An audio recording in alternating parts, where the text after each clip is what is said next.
नमस्कार, स्वागत है आप सभी का आपके ऑफिशियल यूट्यूब चैनल गुरुजी स्पेशल क्लासेस में। मैं हूं निमाई साना आपके समक्ष उपस्थित हूं साइकोलॉजी विषय वस्तु को लेकर। स्टूडेंट्स, आज की क्लास में हम अधिगम के सिद्धांत से रिलेटेड टॉपिक को आगे कंटिन्यू करेंगे। लास्ट क्लासेस में हमने समझा था कि जो संज्ञानवादी सिद्धांत है वो किस तरीके की बातचीत करते हैं और जो आपके व्यवहारवादी सिद्धांत है यानी कि जो व्यवहारवादी साइकोलॉजिस्ट है वो किस तरीके के बातचीत को अधिगम मानते हैं।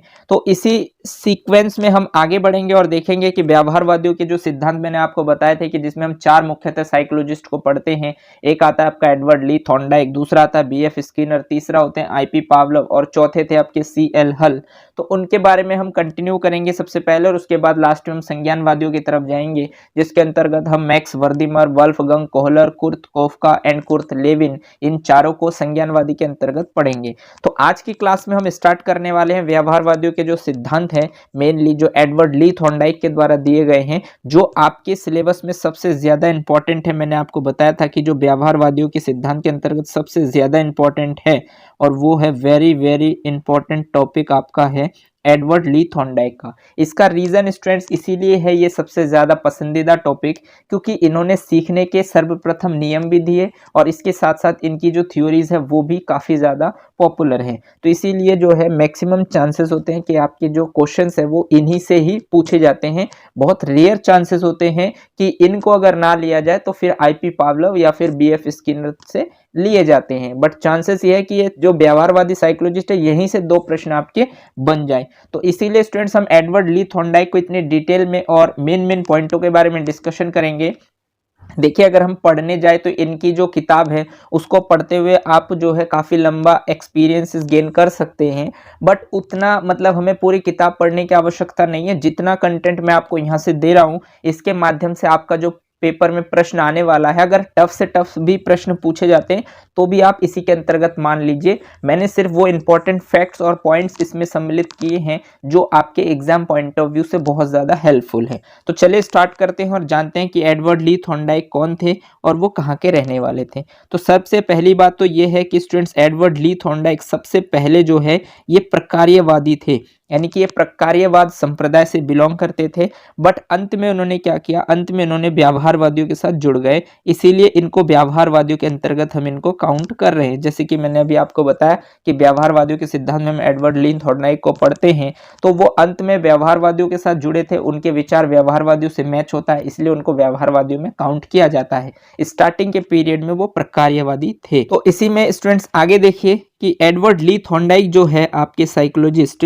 मतलब जो एडवर्ड ली थॉर्नडाइक जी थे वो एक अमेरिकी मनोवैज्ञानिक थे, यानी कि वो रहने वाले कहाँ से थे, तो वो अमेरिकन थे, ठीक है। और सर्वप्रथम पशु पर अध्ययन किया, जिस कारण इन्हें पशु मनोवैज्ञानिक के जनक कहा जाता है। देखिए, अगर आपसे सीधा सीधा क्वेश्चन पूछा जाए कि पशु मनोवैज्ञान के जनक कौन है, यानी कि सर्वप्रथम पशु मनोवैज्ञानिक कौन है, तो एडवर्ड ली थॉर्नडाइक है, ठीक है। और इसीलिए इनको पशु मनोविज्ञान के जनक भी माना जाता है। इसका रीजन क्यों है, क्योंकि इन्होंने सबसे पहले पशुओं पर स्टडी किया था, क्योंकि इनका जो एक्सपेरिमेंट है वो सर्वप्रथम इन्होंने बिल्ली पर एक्सपेरिमेंट किया था और बिल्ली एक पशु के अंतर्गत आते हैं और सबसे पहला एक्सपेरिमेंट इनका बिल्ली पर ही था और यानी कि सबसे पहले पशु पर इन्होंने ही अध्ययन किया था, इसलिए इनको पशु मनोविज्ञान के जनक भी माना जाता है और ये सर्वप्रथम पशु मनोवैज्ञानिक भी है। आई होप आप मेरी बातों को समझ पा रहे होंगे। नेक्स्ट पॉइंट है स्टूडेंट्स, शिक्षा के क्षेत्र में सीखने के सबसे पहले नियम दिए। देखिए, शिक्षा के क्षेत्र में जो सीखने के नियम है, यानी कि शिक्षा के क्षेत्र में सीखने के सबसे पहले नियम इन्होंने दिए, इसीलिए इन्हें प्रथम शैक्षिक मनोवैज्ञानिक भी कहा जाता है, यानी कि फर्स्ट एजुकेशनल साइकोलॉजिस्ट भी इन्हीं को ही माना जाता है, यानी कि प्रथम शैक्षिक मनोवैज्ञानिक भी इनको माना जाता है, क्योंकि इन्होंने सबसे पहले सीखने यानी शिक्षा के क्षेत्र में सीखने के नियम दिए, इसलिए इनको प्रथम शैक्षिक मनोवैज्ञानिक भी कहा जाता है। यह आपसे पूछा जा सकता है कि शैक्षिक मनोविज्ञान के जनक कौन है, तो आप किसको बताएंगे, आप एडवर्ड ली थॉर्नडाइक को बताएंगे, यानी EL थॉर्नडाइक को बताएंगे, क्योंकि इन्होंने सर्वप्रथम सीखने के नियम दिए। तो स्टूडेंट्स, यहाँ से आपने देखा कि जो एडवर्ड ली थॉर्नडाइक थे ये एक प्रकार्यवादी थे, अंत में ये व्यवहारवादियों से जुड़े थे, ये एक अमेरिकन मनोवैज्ञानिक थे, ठीक है। सर्वप्रथम इन्होंने पशु पर अध्ययन किया था, इसलिए इन्हें पशु मनोविज्ञान के जनक भी कहते हैं, ठीक है। और शिक्षा के क्षेत्र में इन्होंने सीखने के नियम दिए, इसलिए इन्हें प्रथम शैक्षिक मनोविज्ञान भी कहा जाता है। यह आपसे ये भी पूछा जा सकता है कि शिक्षा मनोविज्ञान के जनक कौन है, तो आप किसको लगाएंगे, एडवर्ड ली थॉर्नडाइक को लगाएंगे। आई होप आप मेरी बातों को समझ पा रहे होंगे।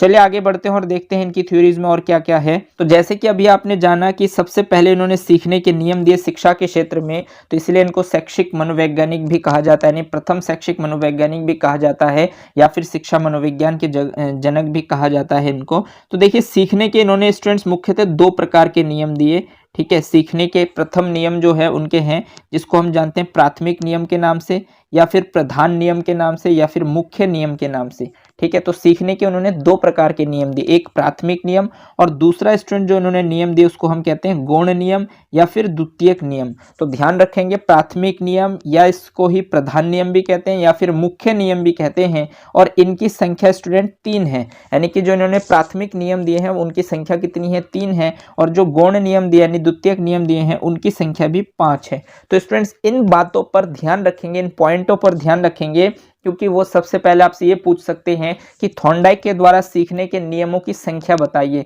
तो टोटल तो 8 है, 3 + 5, बट आपसे ये पूछा जा सकता है कि जो सीखने के प्राथमिक नियमों की संख्या बताइए, तो आप बताएंगे 3। अगर आपसे पूछा जाता है कि द्वितीयक नियमों की संख्या बताइए तो आप बताएंगे 5। ये तो स्टूडेंट सामान्य प्रश्न है, बट अगर आपसे वो डेप्थ से क्वेश्चन पूछते हैं तो इसके लिए आपको इनके नाम भी अच्छे से ध्यान रखने हैं। तो देखिए सबसे पहले तो आपको प्राथमिक नियम में एक नियम ध्यान रखना है।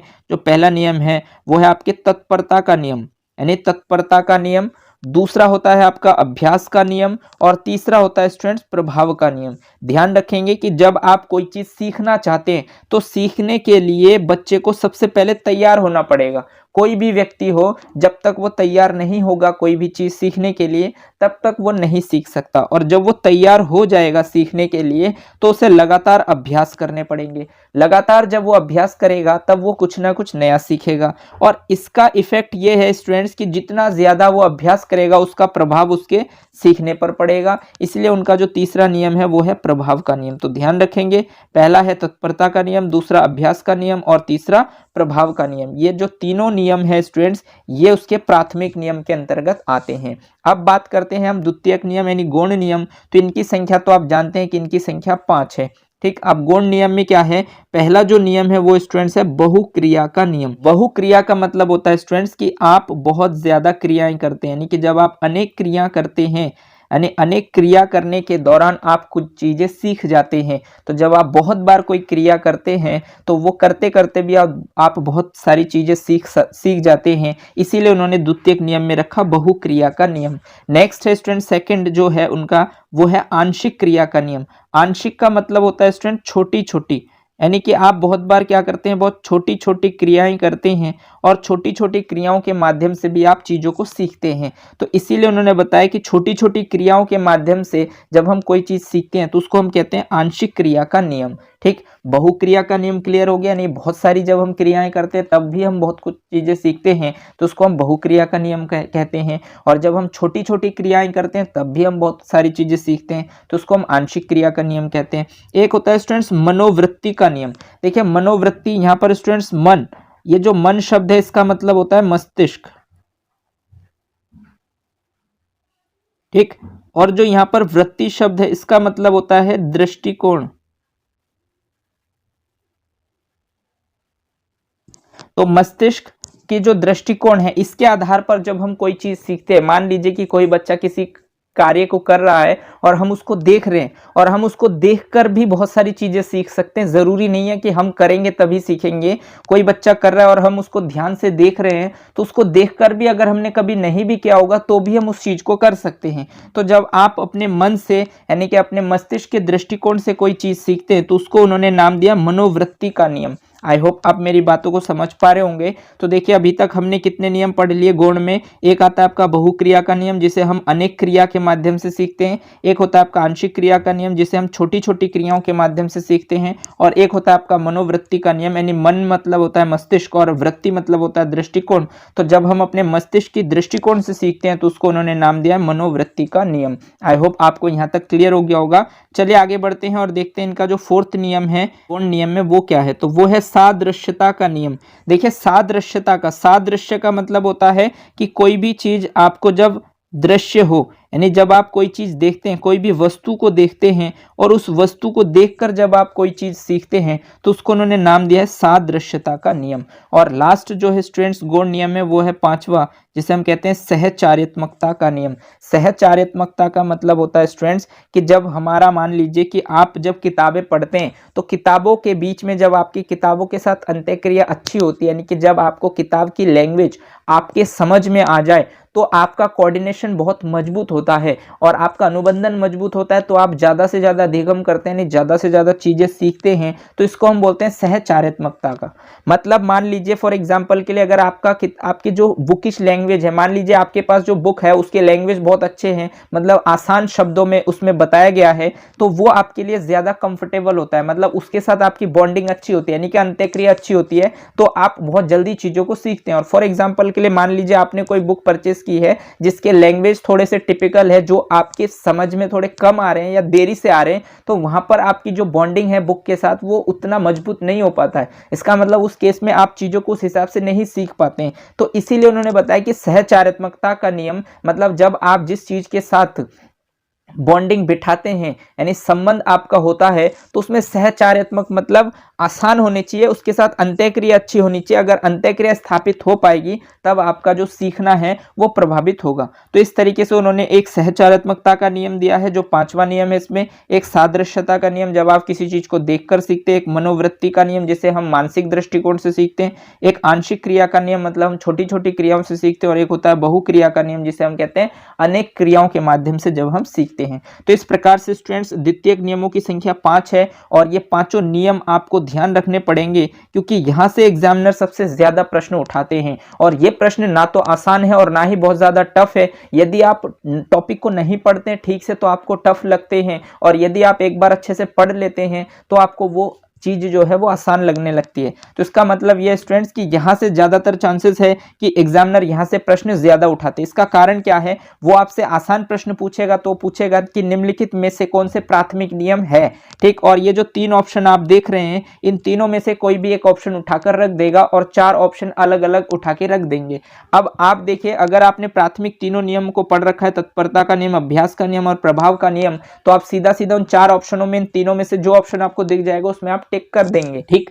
तो इस तरीके से आपका क्वेश्चन ठीक हो जाएगा। अदरवाइज एक तरीका और होता है कि अगर एग्जामिनर को टफ क्वेश्चन बनाना है तो वो क्या करता है कि वो वहां पर क्वेश्चन लेकर आता है कि निम्नलिखित में से कौन से प्राथमिक नियम नहीं है, और उसमें जो चार ऑप्शन है उसमें तीनों ऑप्शन तो यही रखेंगे और जो चौथा ऑप्शन है वो इन पांचों में से कोई भी एक उठाकर रखेगा। तो यदि आपने प्राथमिक नियम को डिटेल में पढ़ा हुआ है, ढंग से पढ़ा हुआ है, तो आप उसमें तीनों नियम को पढ़कर छाट के अलग कर सकते हो और जो चौथा नियम अलग है वही आपका राइट आंसर हो जाएगा। तो इस तरीके से स्टूडेंट्स एग्जामिनर सबसे ज्यादा यहीं से प्रश्न उठाते हैं और ये उनका टफ लेवल का क्वेश्चन होता है। अभी अगर आप देखेंगे तो जो 28 नवंबर 2021 को जो यूपी टेट का कैंसिल्ड एग्जाम हुआ था उसमें ये प्रश्न पूछा गया था, और अगर आप देखेंगे तो मेरे चैनल की प्लेलिस्ट पर जाएंगे तो आपको पता चल जाएगा, मैंने इस एग्जाम से पहले ही बता दिया था कि प्राथमिक नियम और द्वितीयक नियम से यहाँ से प्रश्न इस तरीके से बनते हैं, और उसी तरीके से डिक्टो वही सेम पैटर्न जो मैंने बताया था आप लोगों को वहीं से आपसे प्रश्न पूछे गए। तो इसीलिए स्टूडेंट्स मुझे एक्सपीरियंसेस है इसलिए मैं इतनी श्योरिटी के साथ आपको बताता हूं।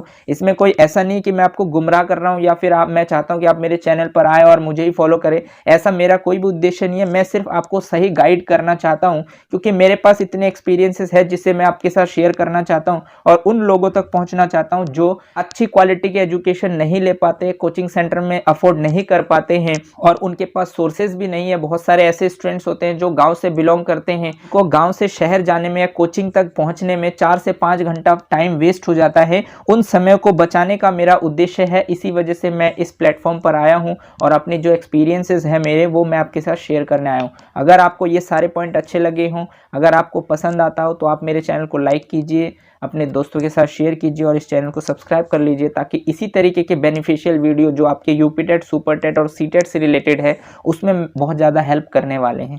आशा करता हूं कि आपको ये सीखने के जो दोनों प्रकार के नियम है, प्राथमिक नियम और जो द्वितीयक नियम है, ये सारे पॉइंट क्लियर हो गए होंगे। और स्टूडेंट्स इन पॉइंटों को आप बहुत अच्छे से ध्यान रखिएगा, 2-3 बार इसको रिवाइज कीजिएगा या फिर अगर आप नोट्स बनाते हैं बहुत ज़्यादा हेल्प होने वाले हैं आपको आने वाले समय में, और इससे बाहर आपका प्रश्न नहीं जाएगा इस टॉपिक से रिलेटेड। चलिए आगे बढ़ते हैं स्टूडेंट्स और देखते हैं कि जो थॉर्नडाइक साहब के प्राथमिक नियम हैं उसमें और क्या क्या चीजें हैं जहां से आपके एग्जाम्स में प्रश्न बन सकते हैं। तो अगर और डेप्थ से प्रश्न पूछे जाते हैं तो वो यहाँ से पूछे जा सकते हैं कि जो तत्परता का नियम है, तत्परता के नियम के स्टूडेंट्स और भी बहुत सारे उपनाम हैं।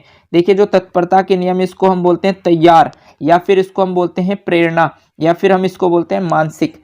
तो तत्परता का जो नियम है इसके उपनाम है जिसे हम बोलते हैं तैयारी का नियम। ठीक है, तो इसी का ही एक अन्य नाम है तैयारी का नियम। तो अगर आपसे पूछा जाए कि तैयारी का नियम, तो आप कंफ्यूज ना हो, इसलिए मैं आपको बता रहा हूं, क्योंकि हो सकता है कि एग्जामिनर आपके साथ शब्दों के साथ खेले। तो इसीलिए मैं आपको बताना चाह रहा हूं कि जो तत्परता है उसी का मतलब ही है तैयार होना, यानी जब बच्चा किसी चीज को सीखने के लिए तैयार होगा उसी को ही हम तत्परता का नियम कहते हैं या फिर तैयारी का नियम कहते हैं। और स्टूडेंट, तैयारी आप तभी करते हैं जब आपके अंदर प्रेरणा होती है, इसलिए इस नियम का एक और अन्य उपनाम है जिसे हम बोलते हैं प्रेरणा का नियम। तो अगर आपसे प्रेरणा के नियम से पूछा जाए तो भी आपको कंफ्यूज नहीं होना, आपको ध्यान रखना है कि ये तत्परता का नियम का ही अन्य नाम है। और एक स्टूडेंट नेक्स्ट जो इसका उपनाम है वो है मानसिक तैयारी का नियम। यानी मानसिक तैयारी का नियम का मतलब होता है स्टूडेंट्स कि बच्चा जब मानसिक रूप से तैयार होगा या कोई पशु जब मानसिक रूप से तैयार होगा सीखने के लिए तभी वो सीख पाएगा। जब तक वो मानसिक रूप से तैयार नहीं होगा तब तक आप उसको नहीं सिखा सकते। फॉर एग्जाम्पल के लिए मैं आपको बता दूं कि मान लीजिए कि 10 आदमी मिलकर एक घोड़े को तालाब तक ले जा सकता है। ये तो हो सकता है कि 10 आदमी मिलकर एक घोड़े को जबरदस्ती तालाब तक लेकर जाए, बट 100 आदमी मिलाकर उसको पानी नहीं पिला सकता। मतलब जब तक वो घोड़ा स्वयं से पानी पीने के लिए तैयार नहीं होगा तो आप 100 क्या 1000 आदमी भी लेकर आएंगे तो उसको पानी नहीं पिला सकते। ये हो सकता है कि आप 100 लोगों को लेकर आए और उस घोड़े को उठाकर तालाब तक ले जाए, बट उसे पानी आप तब तक नहीं पिला सकते जब तक वो खुद से तैयार नहीं होगा। इसीलिए स्टूडेंट्स इस नियम को मानसिक तैयारी के नाम से भी जानते हैं, इसी नियम को प्रेरणा के नियम से भी जानते हैं और इसी नियम को तैयारी के नियम से भी जानते हैं। स्टूडेंट्स, मैं इस टॉपिक को इतना डिटेल में इसलिए पढ़ा रहा हूं क्योंकि सुपर टेट का जो एग्जाम आपके लिए होने वाला है वो इतना इजी एग्जाम्स नहीं होगा, क्योंकि इस बार जो अभ्यर्थियों की संख्या है वो बहुत मैक्सिमम होगी, ज्यादा से ज्यादा होगी। हो सकता है मिनिमम अगर मैं आपको बता दूं तो कम से कम 8 से 10 लाख बच्चे इस एग्जाम्स को देंगे। अगर आप 68,500 की बात करें तो 68,500 में कुल 1,10,000 बच्चे शामिल थे,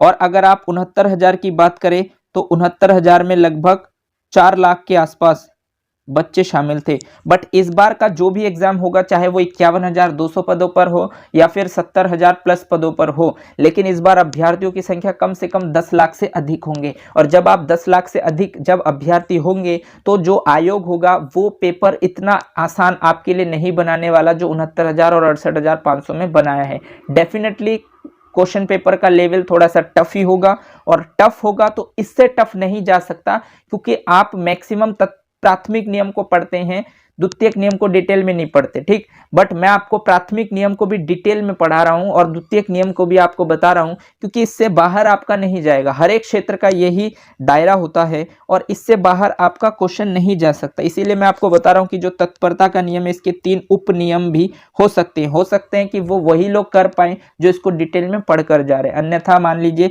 आप तत्परता के नियम को मानसिक तैयारी के नियम से कंफ्यूज भी हो सकते हैं, प्रेरणा के नियम अगर आपके लिए आ जाए तो आप वहां पर भी कंफ्यूज हो सकते हैं, इसलिए मैं आपको इतनी डिटेल में बता रहा हूं। और नेक्स्ट स्टूडेंट्स पॉइंट था एग्जाम्पल का कि इसका मतलब घोड़ा पूर्ण रूप से तैयार नहीं है। मतलब आप 10 आदमी मिलकर एक घोड़े को तालाब तक लेकर तो जा सकते हैं, पर 100 आदमी मिलकर उस घोड़े को पानी नहीं पिला सकते। इसका मतलब घोड़ा पूर्ण रूप से तैयार नहीं है। मतलब घोड़ा पूर्ण रूप से जब तक तैयार नहीं होगा तब तक वो कुछ नहीं सीख पाएगा। इस नियम का ये अर्थ होता है। तो आपको क्या करना है, इस तत्परता के नियम के जो 3 उप नियम है, तैयारी का नियम, प्रेरणा का नियम और मानसिक तैयारी का नियम, इसको आपको जरूर ध्यान रखना है, क्योंकि हो सकता है कि आपके क्वेश्चन के ऑप्शन में तत्परता के नियम को ना देकर वो प्रेरणा का नियम रख दे। लेकिन अगर आपको पता है कि प्रेरणा का जो नियम है वो तत्परता का ही एक उपनाम है, तो आप उस क्वेश्चन के राइट ऑप्शन तक पहुंच सकते हैं। इस तरीके से भी आपसे प्रश्न पूछा जा सकता है। एग्जाम के पैटर्न को देखकर मैं आपको बता रहा हूँ। चलिए आगे बढ़ते हैं और देखते हैं नेक्स्ट पॉइंट आपके लिए क्या है। तो अभी आपने जाना, फर्स्ट आपका था तत्परता का नियम और सेकंड जो है वो नियम है आपके अभ्यास का नियम।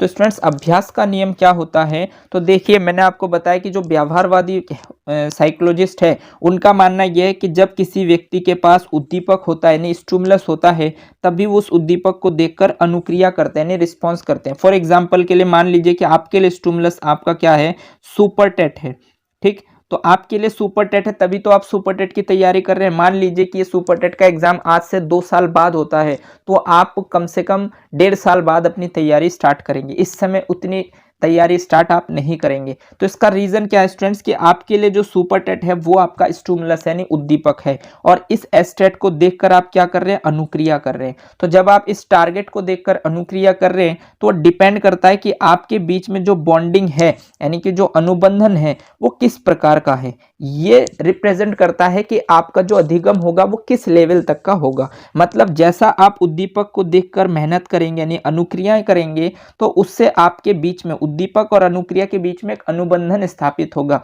और जितना ज्यादा अनुबंधन स्थापित होगा उतना ही ज्यादा आप सीख पाएंगे। तो यहाँ पर स्टूडेंट्स थॉर्नडाइक साहब ने ये बताया कि जैसे आप उद्दीपक को देखकर अनुक्रिया करते हैं तो आपका अनुबंधन तो होता है, अब डिपेंड करता है कि वो अनुबंधन किस प्रकार का है। मान लीजिए कि आप अभ्यास की पुनरावृत्ति कर रहे हैं, यानी कि आप लगातार अभ्यास कर रहे हैं, बार बार अभ्यास कर रहे हैं, तो जितना ज्यादा आप अभ्यास करेंगे आपका अनुबंधन यानी कि आपका बॉन्डिंग उतना मजबूत होगा, और जब आपका अनुबंधन मजबूत होगा तभी आपका अधिगम मजबूत हो पाएगा, ठीक।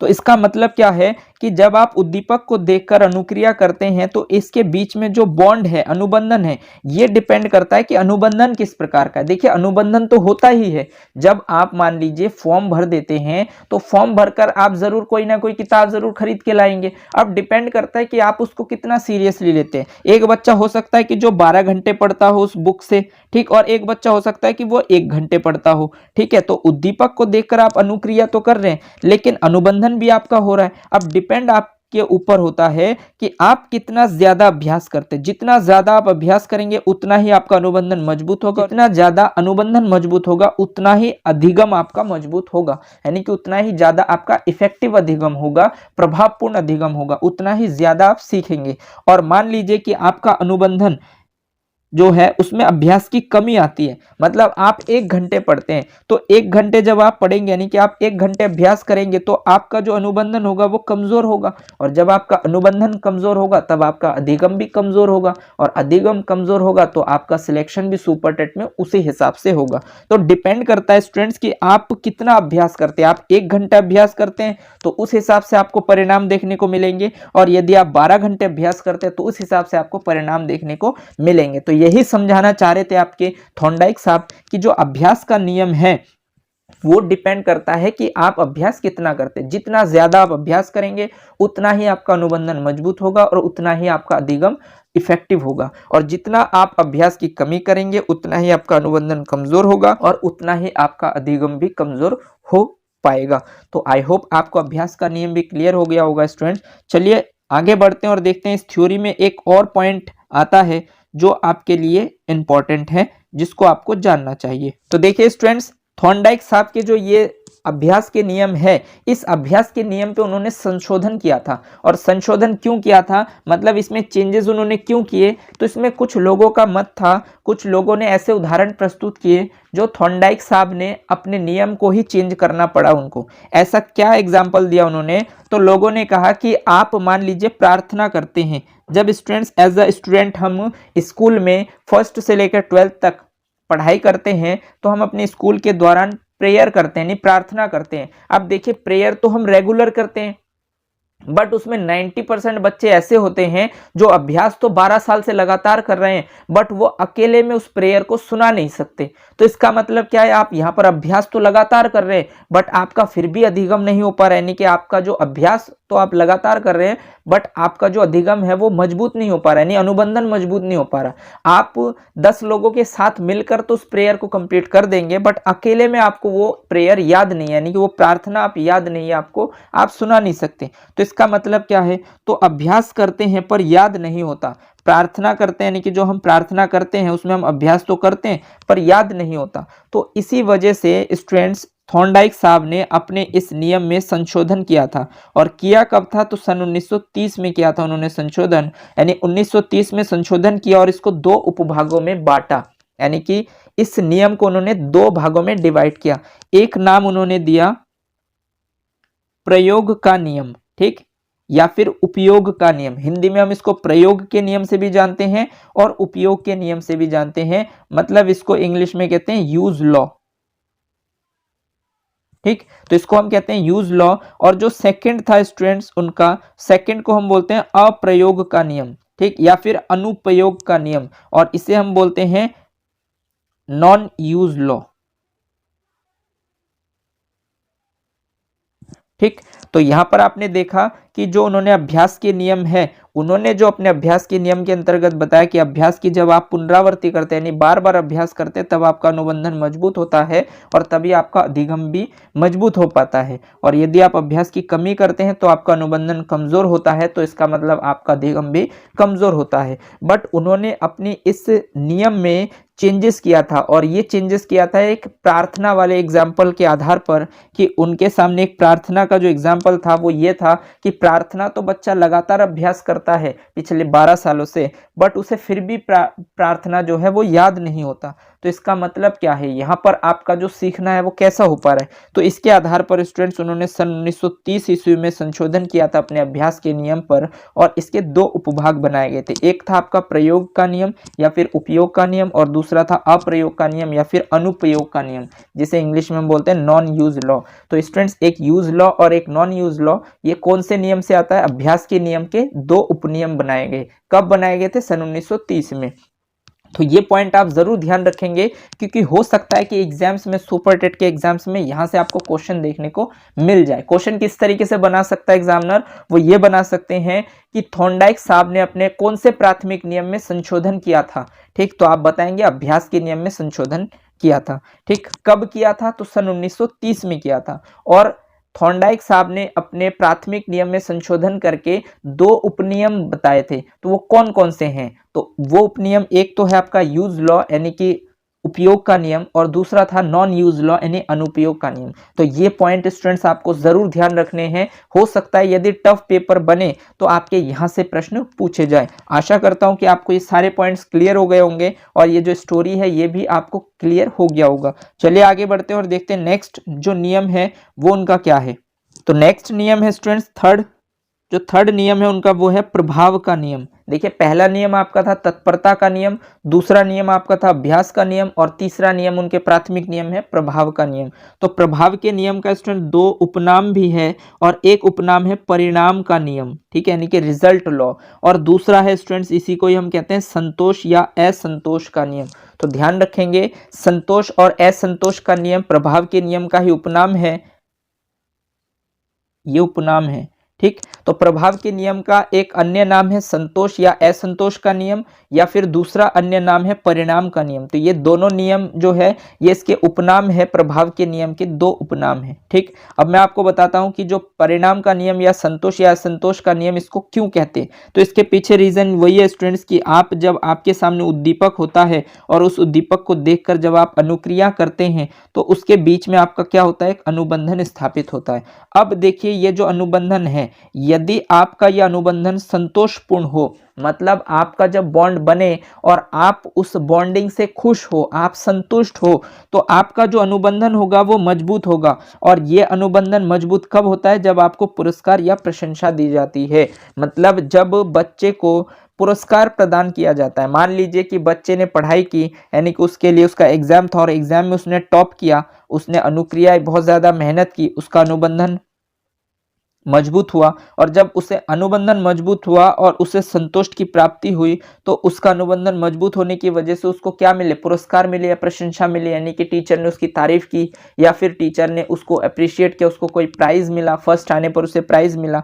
तो इस प्रकार का जो अनुबंधन होता है वो मजबूत होता है। और मान लीजिए कि आपने उद्दीपक को देखकर अनुक्रिया किया, तो अनुबंधन तो जरूर हुआ होगा, बट अगर वो अनुबंधन असंतोषपूर्ण हो, यानी कि उस अनुबंधन से आप संतुष्ट ना हो, तो इसका मतलब आपका अनुबंधन कमजोर हुआ। और आपका अनुबंधन यदि कमजोर होता है तो उसके बदले में आपको क्या मिलता है? दंड या आपको भय दिया जाता है। फॉर एग्जांपल के लिए मैं आपको बता दूं, जैसे आपके कक्षा में टीचर टेस्ट लेते हैं। अब मान लीजिए कि टेस्ट लिया, आपकी तैयारी बहुत अच्छी है, तो आप जो है खुश रहेंगे, यानी कि आप संतुष्ट रहेंगे। और जब आप संतुष्ट रहेंगे तो आपका जो टेस्ट है वो भी अच्छा जाएगा, और उसके बदले में आपको क्या मिलेगी? या तो प्रशंसा मिलेगी या फिर आपको पुरस्कार मिलेगा। ठीक, और यहीं पर मान लीजिए कि आपके लिए टेस्ट है और आप बिल्कुल तैयार नहीं है। इसका मतलब क्या है? आपने उद्दीपक को देख के सही तरीके से अनुक्रिया नहीं की, तो इसका मतलब आपका अनुबंधन कमजोर हुआ। इससे आप असंतोष हैं और यानी असंतुष्ट है तो आपका अनुबंधन भी कमजोर होगा, और जब अनुबंधन कमजोर होगा तो इसका मतलब आपको क्या परिणाम मिलेगा, या तो आपको दंड मिलेगा या फिर आपको